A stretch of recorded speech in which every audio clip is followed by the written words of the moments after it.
à qui, à moi, à vous, un joyeux non-anniversaire.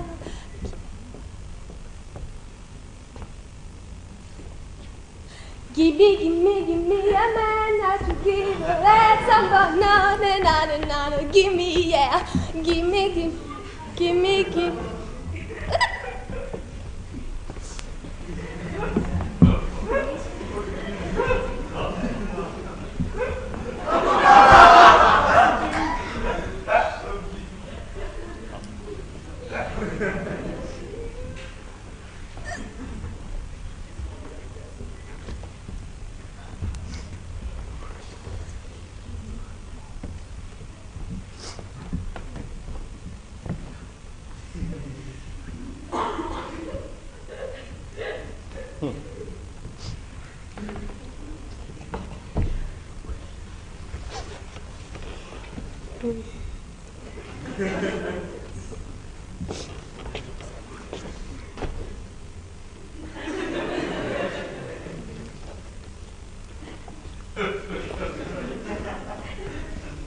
Bon. Alors, qu'est-ce qui se passe? Y a personne? Merci pour nous, personne. Et qu'est-ce que tu veux, toi, d'abord? Oh, ça va. Non, par personne, je voulais dire, personne n'est là pour nous surveiller. On t'a demandé ce que tu voulais. Rien. Rien. Bon, en fait, j'ai pris 2 heures de colle aujourd'hui. Toi aussi? Et ici, je croyais que c'était ici. Moi, je m'en suis pris 2 aujourd'hui. Moi Et aussi. pareil. Moi aussi. Pareil. Ah. Mais c'est l'un d'entre vous, le surveillant? Tu nous as vu n'importe quoi. Allez, pour rire, qu'est-ce que vous avez fait pour être là? Vas-y, raconte. Si on te demande, mieux vaut pour toi que tu ne saches pas. Ça va, je dis ça, je dis rien, moi.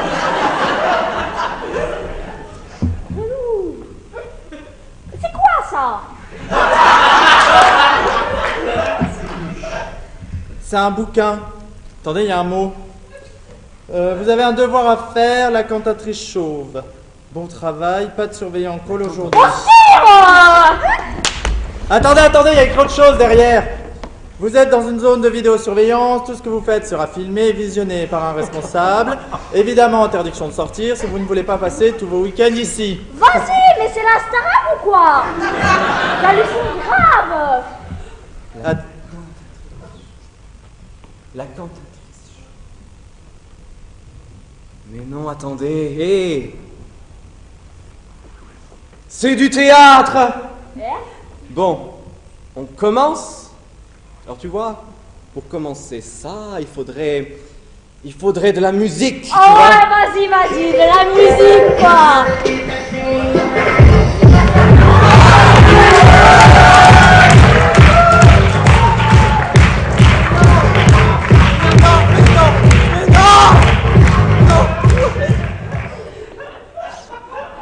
Non! Pas pour ça, non! Non, tu vois, pour ça, il faudrait de la musique, il faudrait de la musique comme ça.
La cantatrice chauve de Eugène Ionesco, 1954, collection Folio, anti-pièce.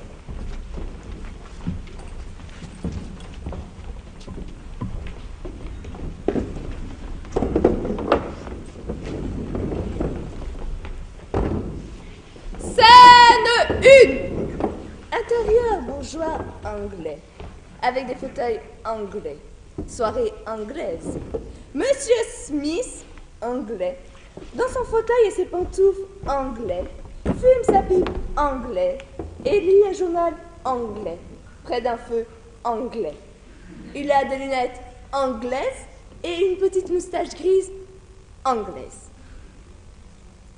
À côté de lui, dans un autre fauteuil anglais, Madame Smith, anglaise, raccommode des petites chaussettes anglaises. Un long moment de silence anglais.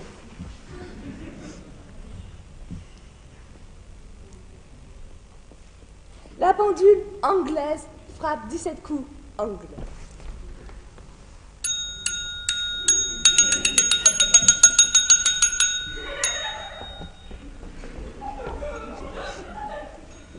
Tiens, il est 9h. Nous avons mangé de la soupe, du poisson, des pommes de terre au lard, de la salade anglaise. Nous avons bien mangé ce soir. C'est parce que nous habitons dans les environs de Londres et que notre nom est Smith. Monsieur Smith, continuant sa lecture, fait claquer sa langue. Les pommes de terre sont très bonnes avec le lard. L'huile de la salade n'était pas rance. L'huile de l'épicier du coin est de bien meilleure qualité que l'huile de l'épicier d'en face. Elle est même meilleure que l'huile de l'épicier du bas de la côte. Mais je ne veux pas dire que leur huile à eux soit mauvaise. Monsieur Smith, continuant sa lecture, fait claquer sa langue. Pourtant, c'est toujours l'huile de l'épicier du coin qui est la meilleure. Monsieur Smith, continuant sa lecture, fait claquer sa langue. Le poisson était frais, je m'en suis léché les babines. J'en ai pris 2 fois. Non, 3 fois. Ça me fait aller au cabinet. Toi aussi, tu en as pris 3 fois. Cependant, la 3e fois, tu en as moins pris que les 2 premières fois. Tandis que moi, j'en ai pris beaucoup plus. J'ai mieux mangé que toi ce soir. Comment ça se fait? D'habitude, c'est toi qui manges le plus. Ce n'est pas l'appétit qui te manque. Monsieur Smith fait claquer sa langue. Cependant, la soupe était peut-être un peu trop salée. Elle avait plus de sel que toi. Elle avait aussi trop de poireaux et pas assez d'oignons. Je regrette de ne pas avoir conseillé à Mary d'y ajouter un peu d'anis étoilé. La prochaine fois, je saurai m'y prendre. Monsieur Smith, continuant sa lecture, fait claquer sa langue. Notre petit garçon aurait bien voulu boire de la bière. Il aimerait s'en mettre plein la lampe. Il te ressemble. Tu as vu, à table, comme il visait la bouteille.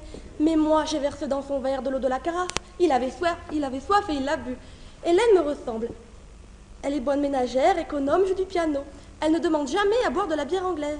C'est comme notre petite fille qui n'a que 2 ans. Ça se voit qu'elle ne mange que de la bouillie et ne boit que du lait. Elle s'appelle Peggy.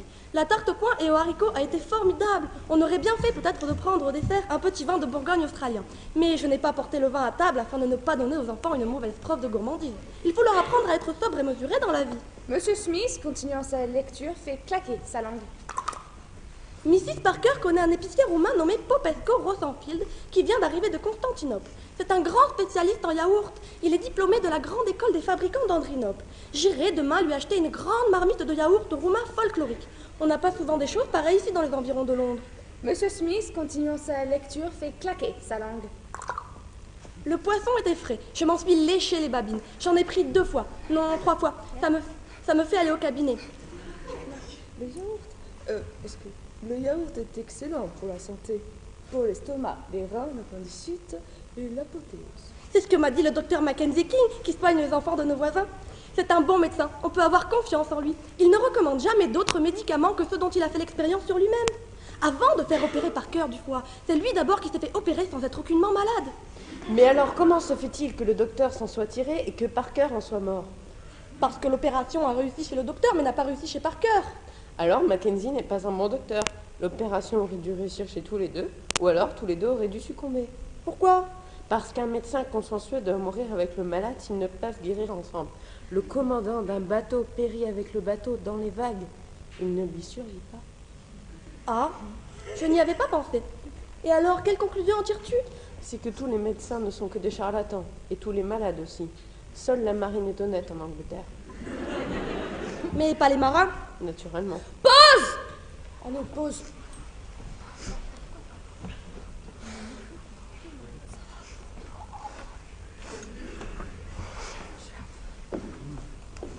Allez. Monsieur Smith, toujours avec son journal. Il y a une chose que je ne comprends pas. Pourquoi à la rubrique de l'état civil dans le journal indique-t-on toujours l'âge des personnes décédées et jamais celui des nouveau-nés? C'est un non-sens. Je ne me le suis jamais demandé. Un autre moment de silence.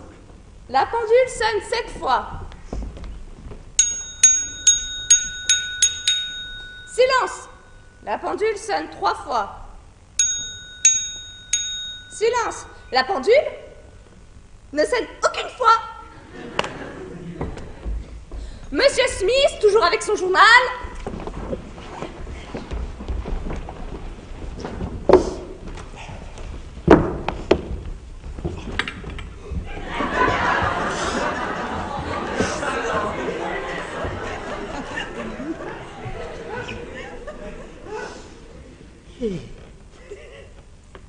Tiens, c'est écrit que Bobby Watson est mort. Ah bon? Et quand est-ce qu'il est mort? Mais pourquoi prends-tu cet air étonné? Tu le savais bien, il est mort il y a 2 ans, nous sommes allés à son enterrement il y a 1 an et demi. Mais bien sûr que je me souviens. Ce que je ne comprends pas, c'est pourquoi toi, tu es si étonné de voir ça dans le journal. Mais ça n'y était pas dans le journal. Il y a déjà 3 ans qu'on a parlé de son décès. Je m'en suis souvenu par association d'idées. Dommage, il était si bien conservé. Ah, c'était le plus joli cadavre de toute la Grande-Bretagne. Il ne paraissait pas son âge. Pauvre Bobby. Il avait déjà 4 ans qu'il était mort, il était encore chaud. Ah, un vrai cadavre vivant, hein. Et comme il était gai. Et la pauvre Bobby? Enfin, tu veux dire le pauvre Bobby? Non, c'est à sa femme que je pense. Elle s'appelait comme lui, Bobby Watson. Si bien que quand il était vivant, on les confondait. Maintenant qu'il est mort, des gens les confondent encore et lui présentent des condoléances. Tu la connais? Oh, ben moi je ne l'ai vue qu'une seule fois, hein, à l'enterrement de Bobby. Tiens. Est-ce qu'elle est belle? Eh bien, ses traits sont réguliers, pourtant on ne peut pas dire qu'elle est belle, elle est un petit peu trop grande et trop grosse, et son traits ne sont pas très réguliers, pourtant on peut dire qu'elle est très belle, elle est un petit peu trop petite et trop maigre. Elle est professeure de chant. Ah, La pendule sonne 5 fois.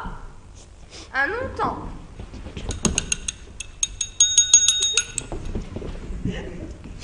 et quand pensent-ils se marier tous les deux? Ah, le printemps prochain, au plus tard. Il faudra sans doute aller à leur mariage. Et leur offrir un cadeau de noces, je me demande lequel. Pourquoi ne leur offrirons-nous pas un des 7 plateaux d'argent que nous avons eu pour notre mariage à nous et qui ne nous sert jamais à rien? Court silence. La pendule sonne 2 fois.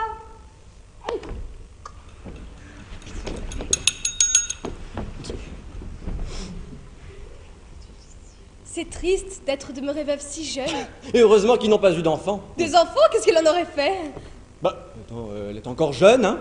Elle peut très bien se remarier. Et en plus, le deuil lui va si bien. Mais qui s'occupera des enfants? Ils ont un garçon et une fille, je crois. Comment s'appelle-t-il?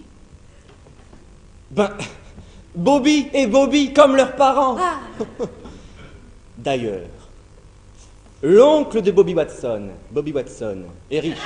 Et il aime bien le fils, il pourrait très bien se charger de l'éducation de Bobby. et la vieille Bobby Watson, la tante de Bobby Watson, aime bien la petite fille. Elle pourrait se charger de l'éducation de Bobby Watson. Comme ça, sa mère, Bobby, pourrait se remarier. Elle a quelqu'un en vue. Oui. Un cousin de Bobby Watson. Qui ça? Bobby Watson?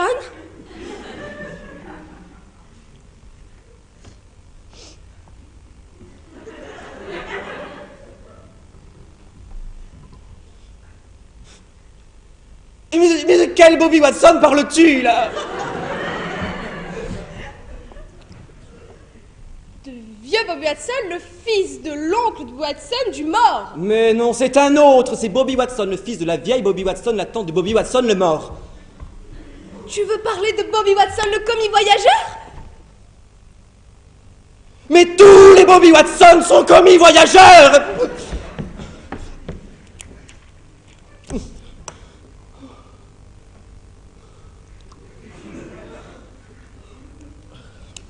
Quel dur métier, pourtant on y fait de bonnes affaires. Oui, enfin, quand il n'y a pas de concurrence.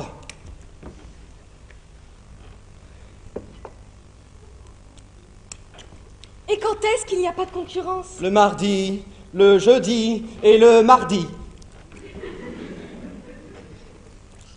3 jours par semaine? Mais que fait Bibo Hudson pendant ce temps-là? Eh ben, il se repose, il dort.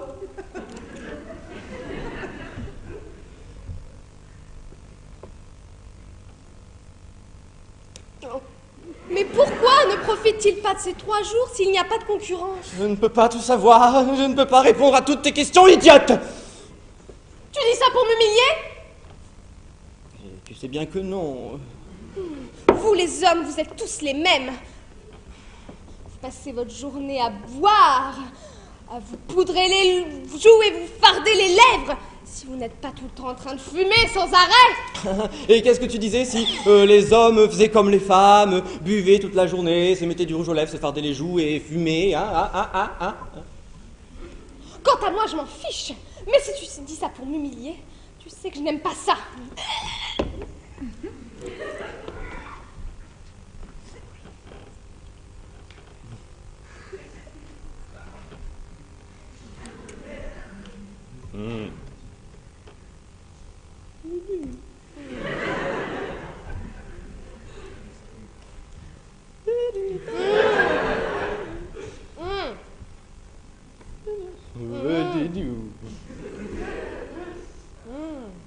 Mon petit poulet rôti. Pourquoi craches-tu du feu? Tu sais bien que je dis ça pour rire.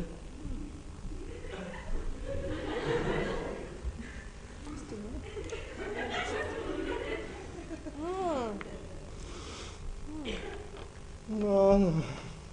Quel ridicule couple de vieux amoureux nous faisons. Allez, je vais éteindre la lumière et nous allons faire dodo.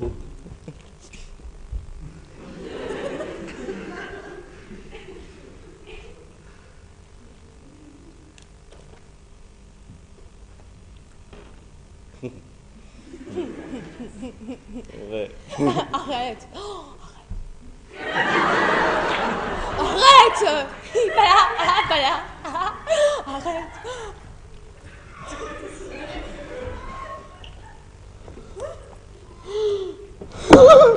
Scène 2. Les mêmes et Marie. Je suis la bonne. J'ai passé un après-midi très agréable. J'ai été au cinéma avec un homme et j'ai vu un film avec des femmes. Puis on a bu de l'eau de vie et du lait et on a lu le journal. J'espère que vous avez passé une journée très agréable, que vous avez été au cinéma avec un homme, que vous avez bu de l'eau de vie et du lait. Et le journal. Madame et Monsieur Martin sont à la porte. Ils m'attendaient. Ils n'osaient pas entrer tout seuls. Oui, ils devaient dîner avec vous ce soir. On allait manger sans eux. Nous avions faim. Pourquoi vous êtes-vous absenté toute la journée? C'est vous qui m'aviez donné la permission. On l'a pas fait exprès. Mary éclate de rire. Puis elle pleure. Elle sourit. Je me suis acheté un pot de chambre.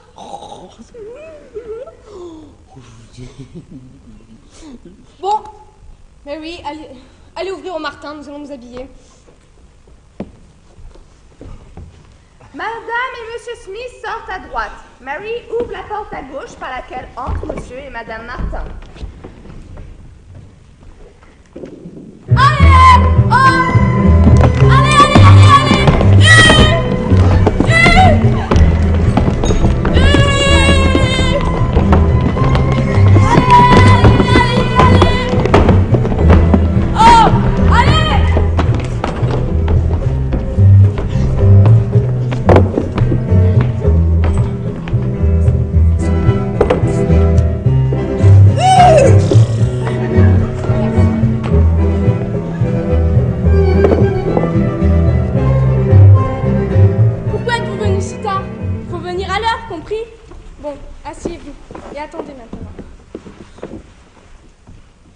Mes excuses, madame, mais il me semble, si je ne me trompe, que je vous ai déjà rencontré quelque part.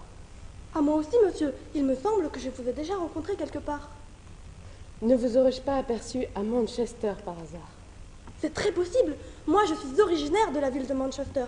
Mais je ne pourrais pas vous dire si je vous y ai aperçu ou non. Comme c'est curieux. Moi aussi, je suis originaire de la ville de Manchester. Comme c'est curieux. Comme c'est curieux, seulement moi, madame, j'ai quitté la ville de Manchester il y a 5 semaines environ. Comme c'est curieux. Et quelle bizarre coïncidence. J'ai quitté la ville de Manchester il y a 5 semaines environ. Moi aussi, monsieur. J'ai pris le train d'une demi après 8 qui arrive à Londres un quart avant 5, madame. Comme c'est curieux. Comme c'est bizarre. Et quelle coïncidence. J'ai pris le même train, monsieur. Moi aussi. Peut-être bien alors, madame, que je vous ai vu dans ce train. C'est bien possible. C'est plausible. Et après tout, pourquoi pas? Mais je n'en ai aucun souvenir, monsieur. Je voyageais en 2e classe, chère madame. Même s'il n'y a pas de 2e classe en Angleterre, je voyageais quand même en 2e classe. Comme c'est bizarre, comme c'est curieux. Moi aussi, monsieur, je voyageais en 2e classe. Nous avons donc dû nous voir en 2e classe, madame. C'est bien possible, ce n'est pas du tout exclu. Mais je ne m'en souviens pas. J'avais la place... Non, j'étais dans le wagon numéro 8, 6e compartiment, chère madame. Monsieur, comme c'est bizarre. J'avais la place dans le wagon numéro 8, 6e compartiment. Nous avons donc dû nous voir dans le 6e compartiment, chère madame. C'est très possible, cher monsieur. Mais je ne m'en souviens pas. À vrai dire, chère madame, moi non plus. Mais c'est possible que nous nous soyons aperçus là. Et plus j'y pense, plus la chose me semble possible. Vraiment, bien sûr. Vraiment, monsieur. Comme c'est curieux. J'avais la place numéro 3, à côté de la fenêtre, chère madame. J'avais la place numéro 6, près de la fenêtre, en face de vous, cher monsieur. Mon Dieu, quelle coïncidence! Nous étions donc en vis-à-vis, chère madame. C'est donc là que nous avons dû nous voir. C'est très possible, monsieur. Mais je ne m'en souviens pas. À vrai dire, moi non plus. Chère madame, je ne m'en souviens pas. Mais cependant, il est très possible que nous nous soyons connus à cette occasion. C'est vrai, c'est bien possible, cher monsieur, mais je ne m'en souviens pas. Moi non plus. Dites, madame, ce ne serait pas vous, la dame, qui m'avait prié de mettre sa valise dans le filet, puis qui m'avait remercié et qui m'avait permis de fumer? Mais si, ça devait être moi, monsieur. Oh, comme c'est curieux, comme c'est curieux. C'est curieux. Et quelle coïncidence! Quelle coïncidence! Mais alors, c'est peut-être à ce moment-là que nous nous sommes rencontrés, madame. Comme c'est curieux! Quelle coïncidence! C'est bien possible, cher monsieur. Cependant, je ne crois pas m'en souvenir. Moi non plus. Depuis que je suis arrivé à Londres, j'habite rue Bromfield, chère madame. Moi aussi, depuis mon arrivée à Londres, j'habite rue Bromfield. Comme c'est curieux, comme c'est bizarre, quelle coïncidence. Mais alors nous nous sommes peut-être connus rue Bromfield, chère madame. Comme c'est curieux, comme c'est bizarre. C'est bien possible, cher monsieur. Mais je ne crois pas m'en souvenir. J'habite au numéro 19, chère madame.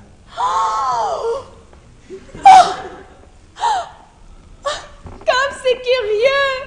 Moi aussi, j'habite au numéro 19. Mais alors? Mais alors? Mais alors? Mais alors? Mais alors? Mais alors? Mais alors? Mais alors? Mais alors, nous Mais nous alors? sommes peut-être rencontrés dans cette maison, chère madame. C'est bien possible, cher monsieur, mais je ne m'en souviens pas. Mon appartement est au 5e étage, chère madame. C'est le numéro 8. Mon Dieu, comme c'est étrange. Mon appartement est également au 5e étage, cher monsieur. Et c'est le numéro 8. Vous savez, chère madame, dans ma chambre à coucher, j'ai un lit. Ce lit est recouvert d'un édredon vert. Cette chambre, ce lit et son édredon vert, se trouve au fond du corridor, entre les Waters et la bibliothèque, chère madame. Mon Dieu, mais ma chambre se trouve également entre les Waters et la bibliothèque, cher monsieur. Comme c'est curieux, Comme c'est curieux. bizarre, étrange. Quelle coïncidence. Mais alors?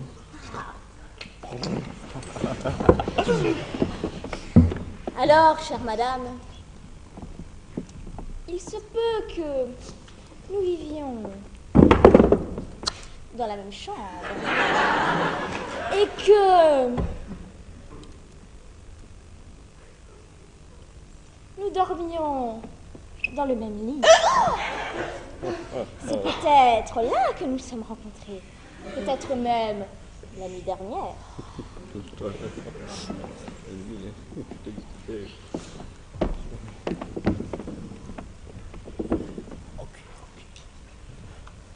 C'est bien possible, cher monsieur.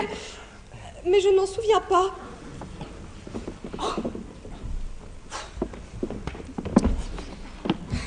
Vous savez, chère madame, j'ai une petite fille. Ma petite fille, elle a 2 ans et elle vit avec moi. Elle a un œil blanc, un œil rouge.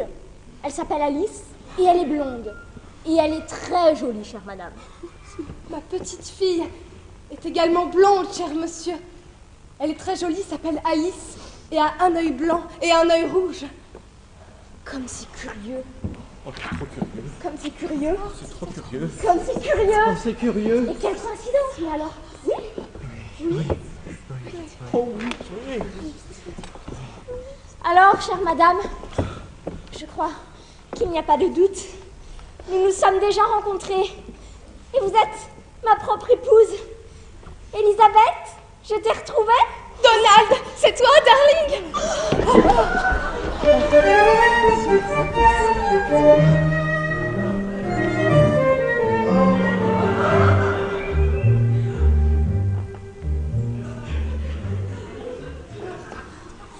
Elisabeth et Donald sont maintenant trop heureux pour pouvoir m'entendre. Je puis donc vous révéler un secret. Elisabeth n'est pas Elisabeth. Donald n'est pas Donald. En voici la preuve. L'enfant dont parle Donald n'est pas la fillette d'Elisabeth. Ce n'est pas la même personne. La fillette de Donald a un œil rouge et un œil blanc, tout comme la fillette d'Elisabeth. Mais tandis que la fillette de Donald a un œil rouge à gauche et un œil blanc à droite, l'enfant d'Elisabeth, lui, a un œil blanc à gauche et un œil rouge à droite. Ainsi, tout le système d'argumentation de Donald s'écroule en se heurtant à ce dernier obstacle qui anéantit toute sa théorie. Malgré les coïncidences extraordinaires qui peuvent être des preuves définitives, Donald et Elisabeth n'étant pas les parents du même enfant, ne sont donc pas Donald et Elisabeth. Il a beau croire être Donald, elle a beau croire être Elisabeth. Il a beau croire qu'elle soit Elisabeth, elle a beau croire qu'il soit Donald, il se trompe amèrement. Mais qui est le véritable Donald? Qui est la véritable Elisabeth? Qui donc a intérêt à faire durer cette confusion? Je n'en sais rien. Ne tâchons pas de le savoir. Laissons les choses comme elles sont. Mon vrai nom est Sherlock Holmes.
Au bal du petit Ajaccio ne danse pas le mambo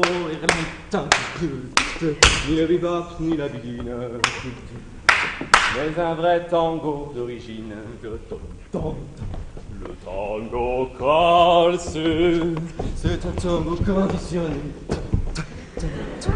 Le tango calce, c'est l'avant-goût de l'oreiller. On se déplace pour être sûr qu'on ne dort pas. On se prélasse. Le tango corse, c'est comme ça.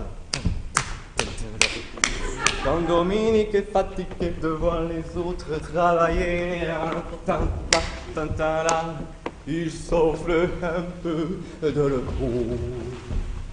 Et juste le temps d'un petit tango. Le tango corse, c'est un tango conditionné. Le tango corse, c'est l'avant-goût de l'oreiller. On se déplace pour être sûr qu'on ne donne pas. On se prélasse. Le tango corse, c'est comme ça. Voilà, pom, la la la, tan, lam, tan.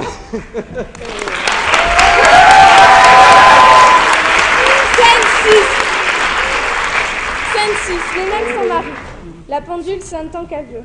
Après de nombreux instants, Madame et Monsieur Martin se séparent et reprennent les places qu'ils avaient au début.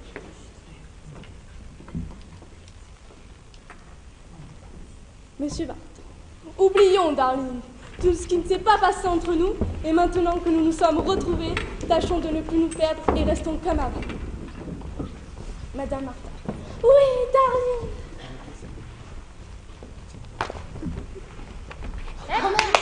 Romain, allez. Bon. Scène 7.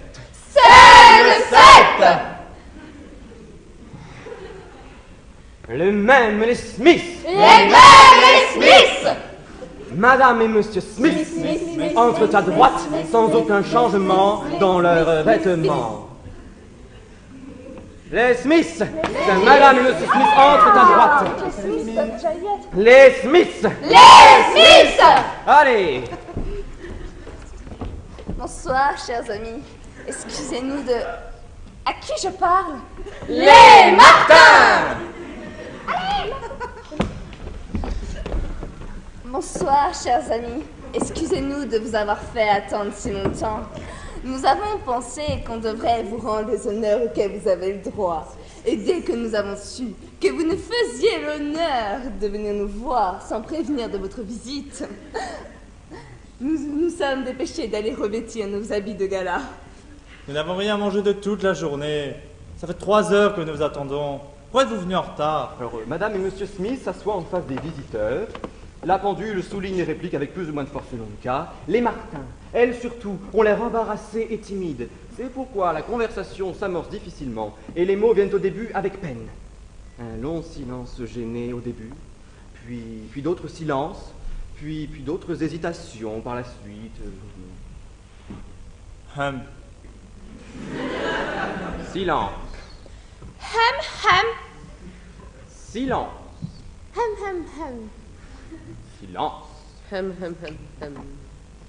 Silence. Oh, décidément. Silence. Nous sommes tous enrhumés. Silence. Pourtant, il ne fait pas froid. Silence. Il n'y a pas un courant d'air. Silence. Oh non, heureusement. Silence.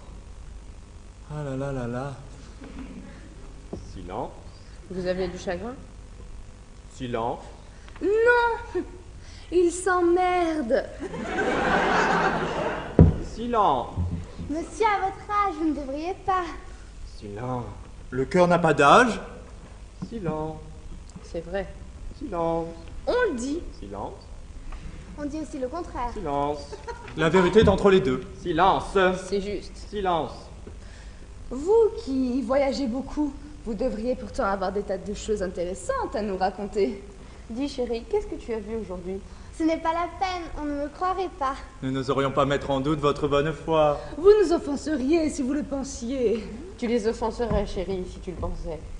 Eh bien, j'ai assisté aujourd'hui à une chose extraordinaire. Une chose incroyable. On va J'ai vu, s'amuser. chérie. On va s'amuser. Enfin! Eh bien, aujourd'hui, en allant au marché pour acheter mes légumes, qui sont de plus en plus chers, Qu'est-ce que ça va devenir? Il ne faut pas interrompre, chérie. Vilaine.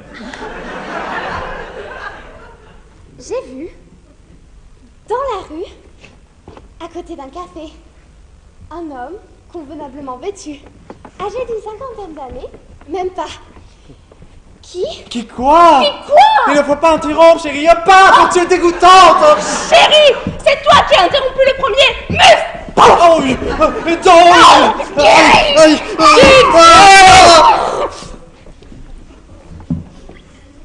Et qu'est-ce qu'il faisait, le monsieur? Eh bien, il avait mis un genou par terre et se tenait penché. Oui, penché. Pas possible. Si, penché. Je me suis approchée de lui pour voir ce qu'il faisait. Et alors? Il nouait les lacets de sa chaussure qui s'était défait. Fantastique! Si ce n'était pas vous, je ne le croirais pas. Pourquoi pas? On voit des choses encore plus extraordinaires quand on circule. Ainsi, moi-même, aujourd'hui, j'ai vu dans le métro, assis sur une banquette, un monsieur qui lisait tranquillement son journal. Quel original! C'était peut-être le même. Ah, et là, on entend sonner à la porte d'entrée. Ding, dang, dong. Tiens, on sonne. Ça doit être quelqu'un. Je vais voir. Alors, elle va voir, elle ouvre la porte, et elle revient.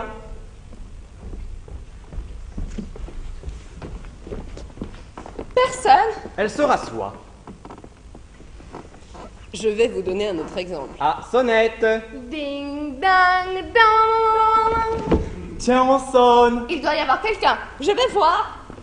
Elle va revoir, elle réouvre, elle revient.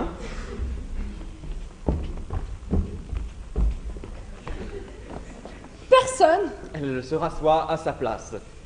Monsieur Martin, lui, a oublié où il en était, du coup. Tu disais que tu allais donner un autre exemple. Ah oui, Ah, sonnette. Ding, dang, dong. Tiens, on sonne. Ne m'en va plus ouvrir la porte. Pourtant, on a sonné. La première fois, il n'y avait personne. La deuxième fois, non plus. Pourquoi crois-tu qu'il y a quelqu'un maintenant? Bah parce qu'on a sonné. Ce n'est pas une raison. comment quand on entend sonner à la porte, c'est qu'il y a quelqu'un à la porte qui sonne pour qu'on lui ouvre la porte? Pas toujours. Vous avez vu tout à l'heure. Moi, quand je vais chez quelqu'un, je sonne pour entrer. Je pense qu'ici, tout le monde fait la même chose. Et que quand on entend sonner à la porte, c'est qu'il y a quelqu'un. Cela est vrai en théorie. Mais dans la réalité, les choses se passent autrement. Votre Tu as femme bien a vu tout raison. à l'heure. Votre femme a raison. Moi, je te dis qu'il y a personne. Eh bien, je vais aller voir. Tu ne diras pas que je suis entêtée, mais tu verras qu'il n'y a personne. Alors là, elle va voir, elle ouvre la porte, et elle revient. Personne. Et voilà, elle revient à sa place. À ces hommes qui veulent toujours avoir raison et qui ont toujours tort. Ah, sonnette. Ding dang dong. Tiens, on sonne, il doit y avoir quelqu'un. Ne m'en va plus, ouvre la porte. Tu as bien vu que c'était inutile. L'expérience nous prouve que lorsqu'on entend sonner à la porte, c'est qu'il n'y a jamais personne. Jamais. C'est faux, puisque la plupart du temps, quand on entend sonner à la porte, c'est qu'il y a quelqu'un. La chose est plausible. Non. Si. Je te dis que non. En tout cas, tu ne me dérangeras plus pour rien. Si tu as envie d'aller voir, vas-y toi-même. J'y vais. Et alors là, Madame Smith hausse les épaules, Madame Martin hoche la tête, et Monsieur Smith, lui, va ouvrir la porte. How do you do? Oh non. En plus, c'est quelqu'un. Hein? Ah non, mais ça, c'est pas possible. Oh non. Et là, il y avait quelqu'un. Oh, moi, je continue plus. Ah, toi, tu y vas. Parce que moi, c'est pas... How do you do? C'est le capitaine des pompiers. Ah, Bravo. salut 8, les mêmes et le capitaine des pompiers, qui a bien entendu un énorme casque qui crie, un uniforme. Les gens sont encore un petit peu étonnés. Madame Smith est fâchée, tourne la tête et ne répond pas aux salutations du capitaine des pompiers. Bonjour, Madame Smith. Vous avez l'air fâchée. Oh. C'est que... voyez-vous, ma femme est un peu humiliée de ne pas avoir eu raison. Il y a eu, monsieur le capitaine des pompiers, une controverse entre madame et monsieur Smith. Ça ne vous regarde pas. Je te prierai de ne pas mêler les étrangers à nos querelles familiales. Oh, le capitaine des pompiers n'est pas un étranger. Sa mère me faisait la cour. Son père, je le connaissais. Je lui avais même promis de lui donner ma fille en mariage quand j'en aurais une. Il est mort en attendant. Ce n'est ni sa faute à lui, ni la vôtre. Enfin, de quoi s'agit-il? Mon mari prétendait. Non, c'est toi qui prétendais. Oui, c'est elle. Non, c'est lui. Ne vous énervez pas. Racontez-moi ça, Madame Smith. Eh bien voilà, ça me gêne beaucoup de vous parler franchement. Mais un pompier est aussi un confesseur. Eh bien, On se disputait parce que mon mari disait que lorsqu'on entend sonner à la porte, il y a toujours quelqu'un. La chose est possible, hein. Et moi, je disais que chaque fois que l'on sonne, c'est qu'il n'y a personne. La chose peut paraître étrange. Mais elle est prouvée, non point par des démonstrations théoriques, mais par des faits. C'est faux. Puisque le capitaine des pompiers est là. Il a sonné, j'ai ouvert et il est là. Mais quand? Mais tout de suite. Oui, mais ce n'est qu'après avoir entendu sonner une 4e fois que l'on a trouvé quelqu'un. Et la 4e ne compte pas. Toujours, il n'y a que les 3 premières qui comptent. Monsieur le capitaine des pompiers, laissez-moi à mon tour vous poser quelques questions.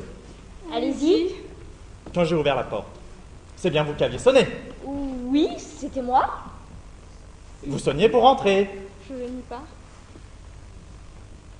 C'était nous. Tu vois, j'avais raison. Quand on entend sonner à la porte, c'est qu'il y a quelqu'un. Tu ne peux pas dire que le capitaine n'est pas quelqu'un. Certainement pas. Je te répète seulement que je parle que des 3 premières fois, puisque la 4e ne compte pas. Et quand on a sonné la première fois, c'était vous? Non, ce n'était pas nous. Vous voyez, on sonnait, il n'y avait personne. C'était peut-être quelqu'un d'autre. Il y avait longtemps que vous étiez à la porte Oh, 3 quarts d'heure. et vous n'avez vu personne. Personne, j'en suis sûre. Est-ce que vous avez entendu sonner la 10e fois? Oui, mais ce n'était pas moi non plus. Victoire, j'ai eu raison. Pas si vite. Et que faisiez-vous à la porte? Rien, je restais restais là. Je pensais à des tas de choses. Et la 3e fois, c'est vous qui avez sonné? Ouais, c'était moi. Mais quand on a ouvert, on ne vous a pas vu. C'est parce que je me suis cachée pour rire. Ne riez pas, monsieur le capitaine. L'affaire est trop triste. En somme, nous ne savons toujours pas si lorsqu'on sonne à la porte, il y a quelqu'un ou pas. Jamais personne. Toujours quelqu'un. Bon, je vais vous mettre d'accord. Vous avez un peu raison tous les deux. Des fois, quand on sonne à la porte, il y a quelqu'un. D'autres fois, il n'y a personne. Ça me paraît logique. Je le crois aussi. Les choses sont simples en réalité. Embrassez-vous. Ouais. Bésame mucho, como si fuera esta noche la última vez. Bésame, bésame mucho, que tengo miedo a perderte después. Bésame, bésame mucho.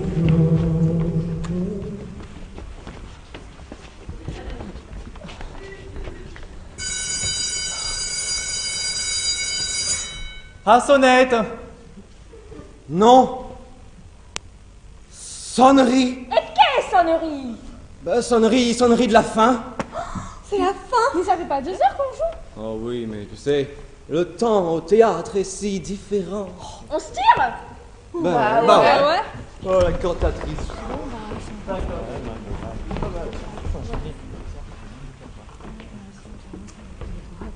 Oh, hé. Quoi? C'est pas fini. Ah non. Ça, c'est pas fini. Regarde, on a joué ça, il reste encore ça. Va falloir revenir. Va falloir qu'on revienne. Bon bah, la prochaine. Ah, salut. On va finir ça, oui, à la prochaine. On va s'amuser. Salut. Salut. Hey. Salut. Salut.